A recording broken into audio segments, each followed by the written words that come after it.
Hello friends, assembly language programming के lecture number 14 में आपका स्वागत है। इस लेक्चर में एक छोटा सा असेंबली लैंग्वेज का प्रोग्राम हम लोग बना करके समझने की कोशिश करेंगे कि आखिर असेंबली लैंग्वेज प्रोग्राम बनता कैसे है और उसका एग्जीक्यूशन फाइनली हम कैसे करेंगे। अगर असेंबली लैंग्वेज प्रोग्राम की बात है तो असेंबली लैंग्वेज प्रोग्राम को अभी जो प्रोग्राम हम लोग बना रहे हैं तो 8085 माइक्रो प्रोसेसर बेस्ड है और 8085 के ट्रेनर किट मार्केट में उपलब्ध है। आप आसानी से उसको परचेज करके रन कर सकते हैं प्रोग्राम, लेकिन उसको मार्केट से परचेज करके रन करने की कोई आवश्यकता नहीं है।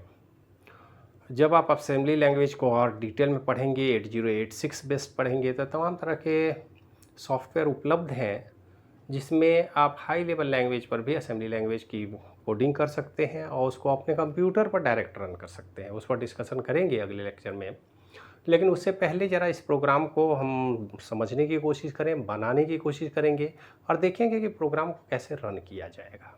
हम मान के चलेंगे कि हमारे प्रोग्राम में, हमारे मशीन में यूज़र के लिए मेमोरी दिया गया है और उसका स्टार्टिंग एड्रेस 2000 हम ये मान के चल रहे हैं कि यहाँ से इस लोकेशन, ये मेमोरी का क्या है, एड्रेस है, इस एड्रेस से हमको प्रोग्राम बनानी है, प्रोग्राम की कोडिंग करनी है। लेकिन सबसे पहले प्रॉब्लम को एनालाइज करना होगा कि प्रॉब्लम क्या है और कैसे इसका सॉल्यूशन निकालेंगे। सबसे पहले राइट ए प्रोग्राम या assembly language to add 47 H, hex number है, and 58 H and result is placed in decimal form. Decimal मतलब हमको हेक्साडेसिमल नंबर लेना है, उसका एडिशन माइक्रो प्रोसेसर से कराना है और जो भी रिज़ल्ट है उसको डेसिमल में हमें प्लेस करना है। ये 3 काम करनी है। ये बात समझ में आ गई। लेकिन सबसे पहले जब प्रोग्राम को हम एनालाइज करेंगे कि आखिर ये प्रोग्राम कैसे होगा, कैसे रन करेंगे, तो हमारे पास कितने ऑप्शन हैं पहले है ये हम देखते हैं। हमारे पास इस डेटा को सबसे पहले हम किसी रजिस्टर में डाल सकते हैं। वो रजिस्टर हमारे पास ABCD और E। जब प्रोग्रामिंग की बात होती है तो यूजर के लिए, प्रोग्रामर के लिए जो रजिस्टर उपलब्ध है हम उसी पर कॉन्सेंट्रेट, हम HL पेयर रजिस्टर की बात यहाँ नहीं करते हैं क्योंकि वो स्पेशल केस का रजिस्टर है और हम जानते हैं कि मेमोरी एक्सेस करने में ज़्यादातर इस्तेमाल उसका करते हैं हम, तो उसको अपने रजिस्टर में हम काउंट नहीं करेंगे। प्रोग्रामर, एक अच्छे प्रोग्रामर की पहचान ये है कि जो आपके लिए उपलब्ध है उसका सबसे ज़्यादा इस्तेमाल करें। रेयर केस में कर सकते हैं, लेकिन रेयर केस में जाने की ज़रूरत नहीं है। सामान्य जो परिस्थिति है उसके आधार पर हमारे पास ये उपलब्ध है ऑलरेडी रजिस्टर, इसमें से हम कहीं भी डेटा को रख सकते हैं। पहला काम, डेटा को किसी न किसी रजिस्टर में आप रख लें। दूसरा तरीका ये भी है कि उस डेटा को किसी मेमोरी लोकेशन में रख लिया जाए।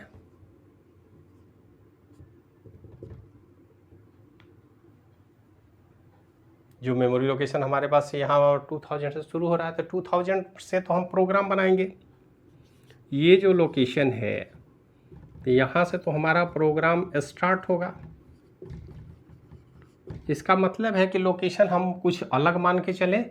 ऐसा मान के चलेंगे कि हमारा 3000, 3001, 3002 लोकेशन पर रख ले डेटा को, क्योंकि जहाँ प्रोग्राम बनाएंगे वहीं पे डेटा रख देंगे तो फिर प्रोग्राम कहाँ रखेंगे। इसलिए कोई अलग मेमोरी हमको सेलेक्ट करना होगा जहाँ पर डेटा को, क्योंकि डेटा अभी हमारे पास है और उसको जब तक हम माइक्रो प्रोसेसर में रखेंगे नहीं, माइक्रो प्रोसेसर उसको एक्सेस नहीं करेगा। तीसरा तरीका है कि इनपुट के थ्रू हम देते हैं डेटा, लेकिन अभी इनपुट के थ्रू देने की बात हम नहीं सोचेंगे।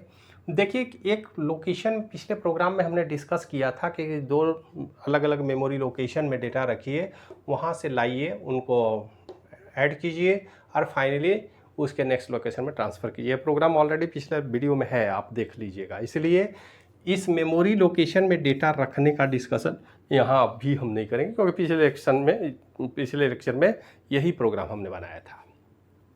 अब जरा इस प्रोग्राम की बात करें जहाँ पर हम डेटा सीधे रजिस्टर में ट्रांसफ़र करेंगे।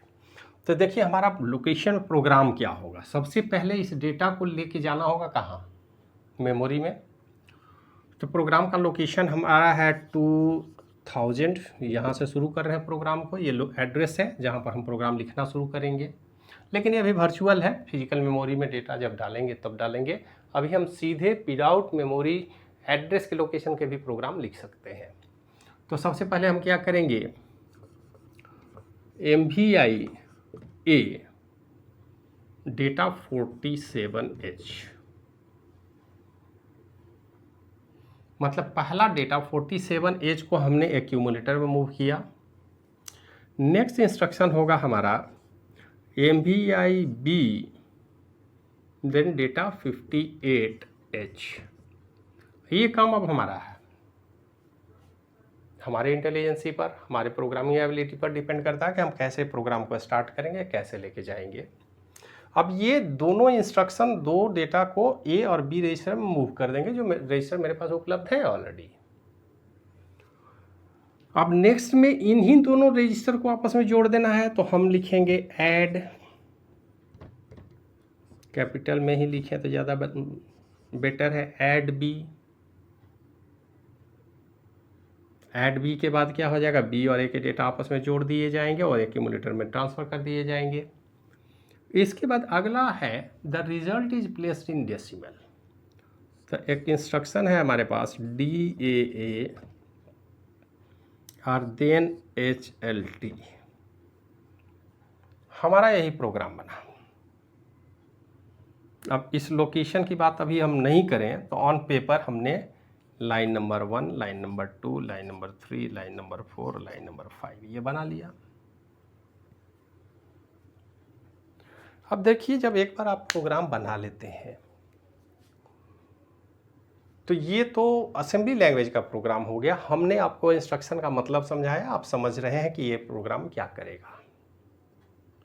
लेकिन जब इस प्रोग्राम को हमने भी बताया कि 2000 लोकेशन पे रखना होगा, तो ये ऐसे तो रख नहीं सकते। हमारे पास एक विकल्प है कि अब इस हर इंस्ट्रक्शन के लिए हम एक निश्चित कोड उसका देखें, बाइनरी कोड।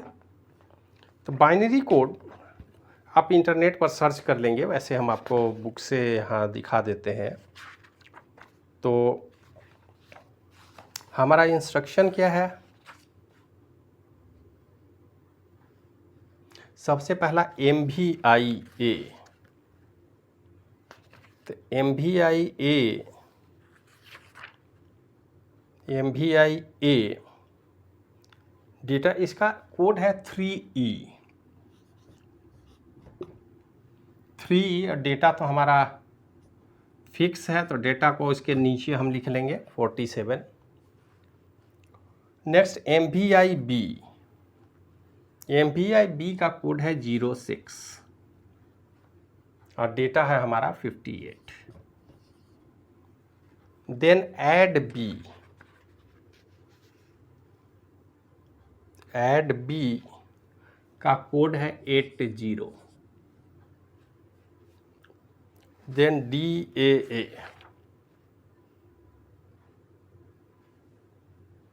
27। ये सारे नंबर हेक्स में है, ये ध्यान में रखेंगे आप। इसको हम हेक्स कोड बोल रहे हैं। एंड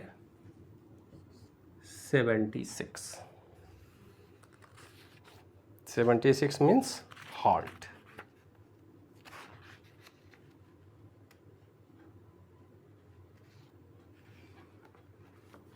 अब देखिए ये जो किसी इंस्ट्रक्शन, अब ये MVI A का कोड है 3, यहाँ पर हम लिख भी देते हैं आपको MVI A। MVI B का कोड है 06। ऐड B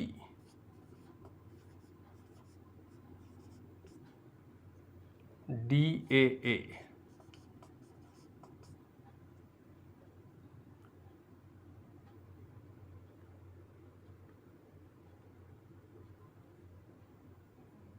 सॉरी ये तो हमारा डेटा है 58, ये है ऐड बी,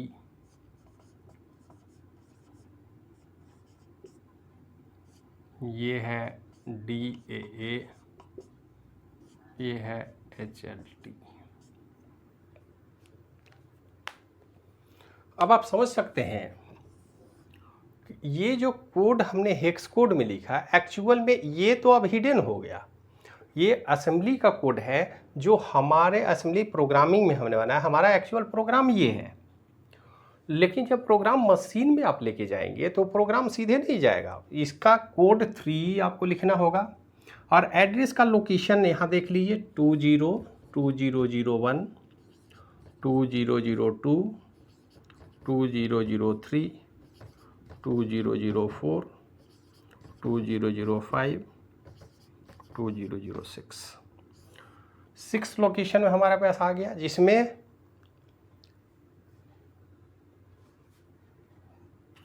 अगर 6 है, इसको ये मेमोरी लोकेशन हो गया, तो मेमोरी लोकेशन 7 हो गया,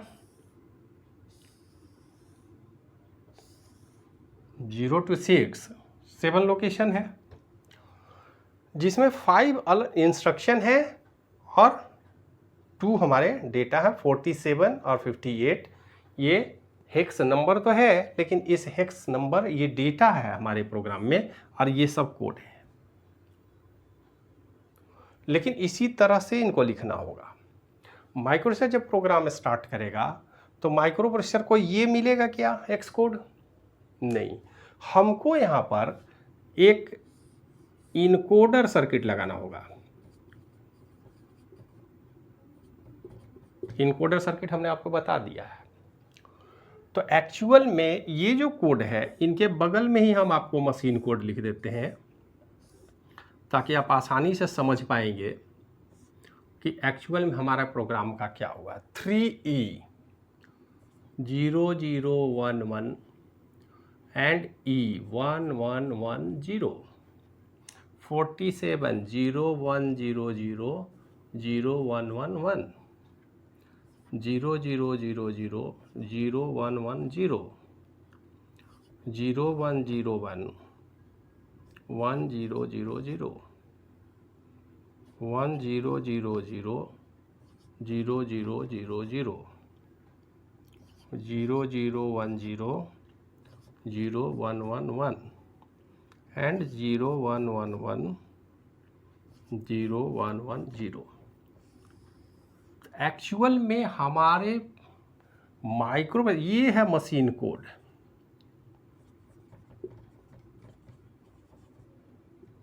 और यही machine code finally micro processor के पास जाएगा। माइक्रो प्रोसेसर इस कोड को रीड करेगा, लेकिन ये कोड कहाँ से आया? तो हमने इस कोड को हेक्स में डेवलप किया और इस हेक्स कोड का एक निश्चित मीनिंग में हमने इंग्लिश का अल्फ़ाबेट बनाया, ताकि असेंबली लैंग्वेज प्रोग्रामर, अब इस कोड को याद रखना संभव नहीं है, और इसी कोड में डेटा भी है, इंस्ट्रक्शन भी है, डेटा भी है, इंस्ट्रक्शन भी है। लेकिन असेंबली कोड में इंस्ट्रक्शन को और डेटा को पहचानना आसान होता है। डेटा ऐसे अलग बात है कि यहाँ देखिए डेटा भी हमने उसी में मिला दिया है, लेकिन माइक्रो प्रोसेसर समझता है सबसे पहले जिस डेटा को कलेक्ट करेगा स्टार्टिंग लोकेशन से, वो इंस्ट्रक्शन होगा, ये उसको पता हुआ है। और वहीं से कहानी माइक्रो प्रोसेसर के प्रोग्राम की एग्जीक्यूशन की शुरू होगी। सबसे पहले जब इंस्ट्रक्शन लेगा तो इस इंस्ट्रक्शन को लेके वो जाएगा इंस्ट्रक्शन रजिस्टर में, ये इंस्ट्रक्शन रजिस्टर में जाएगा, डिकोड होगा। डिकोड होने के बाद पता चलेगा कि इसके बाद डेटा है। आफ्टर डिकोडिंग इसको पता है कि डेटा है इसके बाद वाला, मतलब इंस्ट्रक्शन नेक्स्ट कहाँ है, यहाँ पे। और ये भी इंस्ट्रक्शन रजिस्टर फिर से डिकोड करेगा, इसको पता चलेगा कि यहाँ पे डेटा है। फिर ये इंस्ट्रक्शन डिकोड करेगा, पता चलेगा कि इसके साथ कोई डेटा नहीं है तो ये भी इंस्ट्रक्शन है, और यहाँ भी कोई डेटा नहीं है तो ये इंस्ट्रक्शन है। और इंस्ट्रक्शन का रिकॉर्डर कौन रखता है? Program counter. और डेटा का रिकॉर्ड डेटा रजिस्टर, जो भी रजिस्टर अभी जो हम लोग बात कर रहे हैं, यहाँ पर डेटा रजिस्टर हमने ए में डाला है, इसको बी में डाला है। ये बेसिक कॉन्सेप्ट है हमारे प्रोग्रामिंग का। अब आप सोचिए कि इसी से थोड़ा सा एडवांस जाएंगे तो आप हाई लेवल लैंग्वेज में प्रोग्राम करेंगे।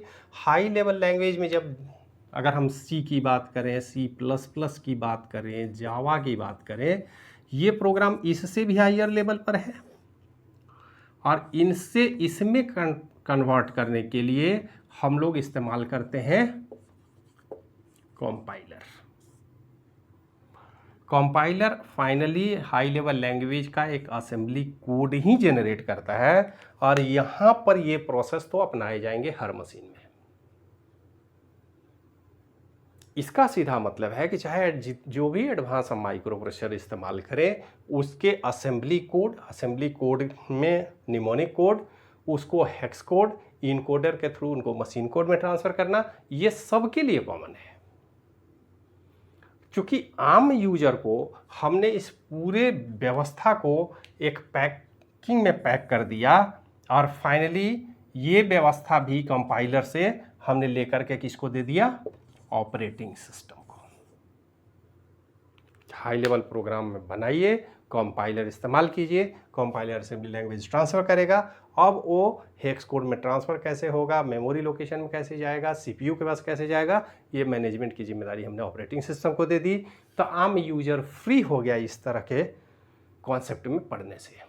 लेकिन चूँकि हम इंटरनल लेवल पर जानने की कोशिश कर रहे हैं, कंप्यूटर किस लेवल पर काम करता है, कैसे काम करता है, तो हम आशा रखते हैं कि इस वीडियो में अब आपको बिल्कुल क्लियर समझ में आ गया होगा कि कैसे हम प्रोग्राम का एग्जीक्यूशन अपने माइक्रो प्रोसेसर से करते हैं। लेकिन अभी तक जो इंस्ट्रक्शन सेट हमने इस्तेमाल किया, ये 8085 के इंस्ट्रक्शन सेट थे। 8085 के रजिस्टर की बात किए थे, मेमोरी लोकेशन की बात किए थे।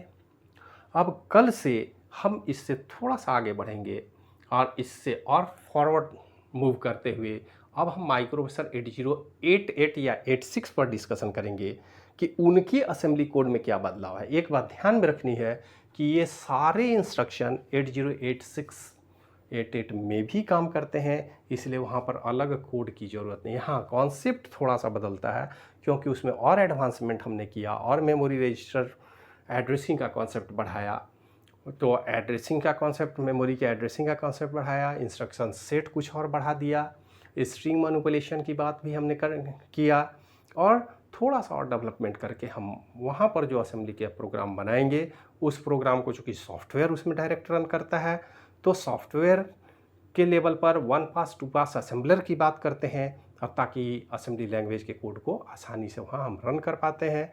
तो नेक्स्ट वीडियो में हम लोग डिस्कशन करेंगे 8086 और 88 प्रोसेसर का। उसके विषय में डिटेल इंटरनल आर्किटेक्चर आपको पहले के वीडियो लेक्चर में दिया जा चुका है, उसको एक बार ज़रूर आप देख लेंगे ताकि कल के वीडियो पर जब हम एड्रेसिंग मोड की बात करेंगे, इंटरनल रजिस्टर, तो हम यहाँ पर सिर्फ उसी रजिस्टर की बात करेंगे जो प्रोग्रामर के लिए, असेंबली लैंग्वेज प्रोग्रामर के लिए उपलब्ध है। बाकी के डिटेल के लिए आप वीडियो देख लेंगे जो ऑलरेडी दिया गया है और आपके क्लासरूम में भी है, उसको आप लोग ज़रूर देखेंगे और उसके बाद हम लोग इस पर डिस्कशन करेंगे। मिलते हैं अगले वीडियो लेक्चर में, तब तक के लिए धन्यवाद।